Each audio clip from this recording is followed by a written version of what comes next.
Секогаш своја смела и со јасно изграден стил, Драгана Спасовска повторно привлече внимание, овој пат од луксузниот Дубај. Таа сподели видео во кое гордо го носи својот препознатлив, провокативен сјај, овој пат во бикини, покрај трикизните води на Персискиот залив. Но денот не заврши тука. Вечерата Драгана ја круниса со посета на ексклузивен ресторан, каде што уживаше во гурмански специјалитети, обкружена со амбиент што зрачи со раскош и сјај. На социјалните мрежи се појави видео што веднаш стана вирално. Македонскиот бодибилдер Тоше Зафиров и Кристијан Голубовиќ се буткаат на рака во бурна, но пријателска атмосфера. Станува збор за реванш дуел, во кој Тоше конечно доби победа по неколку години, откако претходно еднаш загубил од Кристијан. Но видеото заврши на лайвстрим кај познатиот јутјубер Бака Прасе, кој коментира како Тоше го фаќа Кристијан на кондиција. Реакцијата на Бака беше хумористична. Се шегуваше дека ако понекогаш Кристијан гостува во неговиот лайвстрим, ќе мора да се бутка на рака со неговиот пријател Пичурка. И покрај интензитетот на видеото, не станува збор за физички конфликт. Се одвиваше во пријателски дух, без навреди и без агресија. Двајца силни луѓе си ги одмерија силите со почит. Тоше Зафиров во описот на објавата напиша: "Конечно реванш и победа после неколку години." Подоцна додаде и кој не го познава Кристијан, станува збор за навистина природно јак човек.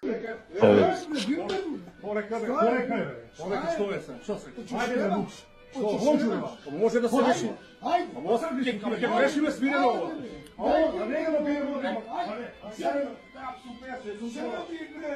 Чекај, може на културен начин да се реши. Седи да видим од чега си саткан. Саткан. Реко саткан или сафтан? А нека биде нарешено, а? Ова ќе смири, кога буде нерешено. Ој, те бра, се упалио, оќе 100 да одвали. Нека биде нарешено. Мора да победим. Готово, нерешено. Ајде, да оставиме за друг пат. Не стае, брат. И би оборил Кристијаном Голубовиќу. Брате, ако икада будем снимио лайв со Кристијаном Голубовиќем, мора ćeš ти, Печурка, да обереш руку с ним. Може. А не управи му сад. Оде лака, види више ради. А га вата на кондицију, бураз. Лазаров го сподели на социјалните мрежи својот нов сјаен таблет, свежо отпакуван. Неколку часа подоцна таблетот исчезна од неговите раце и се најде во прегратките на Марта. Може ли да го видам, да го допрам барем, праша Лазаров со детски тон. Таблетот беше купен за мене, ти тоа само уште не го знаеше. Му возврати Марта без трепнување, додека удобно се сместуваше со уредот во раце, како да од секогаш и припаѓал. Добро, има ли нешто што ќе си купам за мене? Колата ми ја зема, се ми зема. Со смешни зборови се обрати Лазаров. На следната објава која што ја имаше постирано Лазаров, исто така и спомна на Марта. Се супер таблетиве, ама ќумбе, пошто заедно продолжија со сладки насмевки. И така Лазаров од горд собственик стана случаен наблюдувач, а приказната за таблетот остана уште една домашна анегдота, доказ дека во љубовта и технологијата не секогаш победува оној што купува.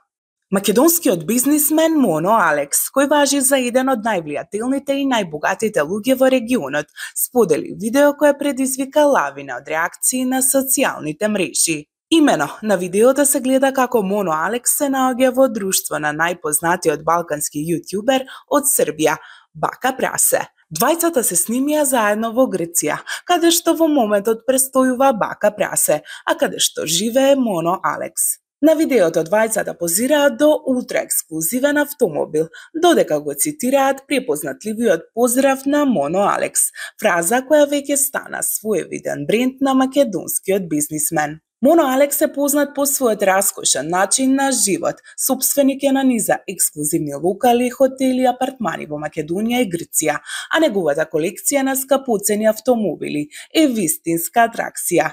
Паркингот пред неговата вила редовно е исполнет со луксузни марки. Не е познато дали оваа средба има деловен контекст или е само пријателско дружење, но судејќи по насмевките и атмосферата, очигледно е дека станува збор за заеднички моменти, кои наскоро можеби ќе добијат и продолжение. Следбениците веќе шпекулираат за можна соработка, видеопроект или други заеднички инвестиции во дигиталниот свет. Италија е на чекор до донесување контроверзен закон, кој би го забранил носењето на бурка и никап на јавни места низ целата држава, потек кој веќе предизвикува бурни реакции во јавноста и пошироко во Европа. Доколку биде усвоен, законот ќе забрани вакви прикривки во училишта, државни институции и јавни канцеларии, продавници па дури и на универзитети. За прекршителите се предвидуваат парични казни кои може да достигнат и до 3000 евра, со минимум од 300 евра.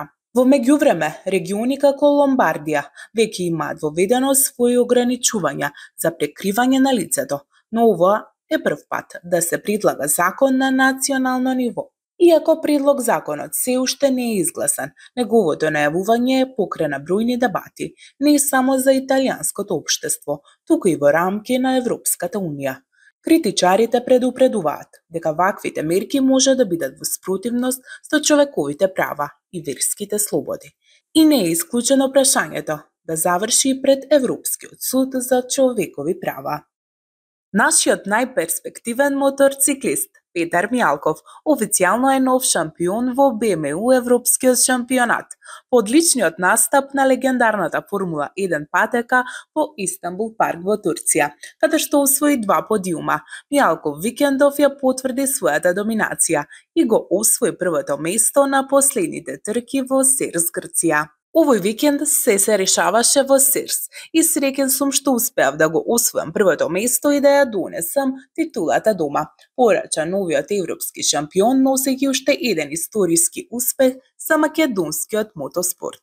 Подсетуваме, патот до шампионската титула не беше лесен. Мијалков продолжува да ги поместува границите на македонскиот мотоспорт, а на последната трка во Турција покажа неверојатен карактер и упорност. Иако викендот таму започна тешко, со пат уште во првиот круг од првиот тренинг, Петар не се откажа. Почетокот беше тежок, пат на првиот тренинг во првиот круг, но без повреди, со многу малку работа. Моторот беше подготвен за квалификации, изјави тој. Резултати од Истанбул парк, што ја најавија титулата. Прва трка, 3-то место во БМУ категорија, 7-мо место генерално. Втора трка, 3-то место во БМУ, 3-то место генерално. За прв пат возев на патека и горд сум што направив голем напредок и бев блиску до победата, рече тогаш младиот ас, кој уште еднаш се искачи на подиум и донесе пехар за Македонија. Уште еден пехар за Македонија, со гордост истакна Мијалков.